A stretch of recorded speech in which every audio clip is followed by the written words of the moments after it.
Il-Ministru tal-Enerġija Miriam Dalli stqarret ma' Net News li l-Awditur Ġenerali għamel analiżi tal-flus li ntefqu fl-aħħar xhur għall produzzjoni tal-enerġija u konfermat li l-istess awditur jinsab imħasseb u issa qed ifittex soluzzjonijiet li jagħmlu aktar sens finanzjarju minn dawk miftema fid-deal tal-Electrogas.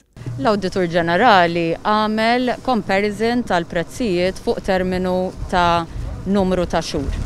Qal ukoll u qal iktar minn darba li l-konsern ewlenija tiegħu kienet li jara li immorru għall-iktar sistemi li jagħmlu sens anke mill-aspett finanzjarju. Din l-ammissjoni tal-Ministru tasal wara li din il-ġimgħa stess waqt laqgħa tal-Kumitat dwar il-kontijiet pubbliċi li ffukat fuq id-deal tal-Electrogas komplet id-diskussjoni dwar dan il-ftehim kontroversjali li fir-rapport tiegħu l-Awditur Ġenerali jgħid li ssarraf f'nefqa ta' 10 miljun euro żejda minn flus il-poplu li setgħu ġew ifrankati fil-kontijiet. Fir-rapport tiegħu l-Awditur qal li l-ħaddiem Malti spiċċa jagħmel tajjeb minn butu għal ħlas żejjed ta' 50 euro kull megawatt hour minħabba l-ftehim li jagħmel il-Gvern u li fih intrabat li jixtri mill-Electrogas minflok mill-Interconnector.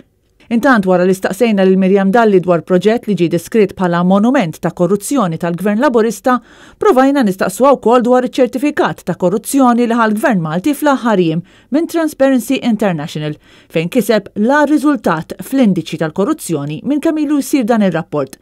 Iżda Miriam Dalli ħarbet mill-mistoqsija għal darba darbtejn. Mistoqsija tal-aħħar Ministru dwar il-korruzzjoni, dwar l-indiċi tal-korruzzjoni li tkellmu l-bieraħ dwaru Transparency International. M'għandek xejn xi tajt?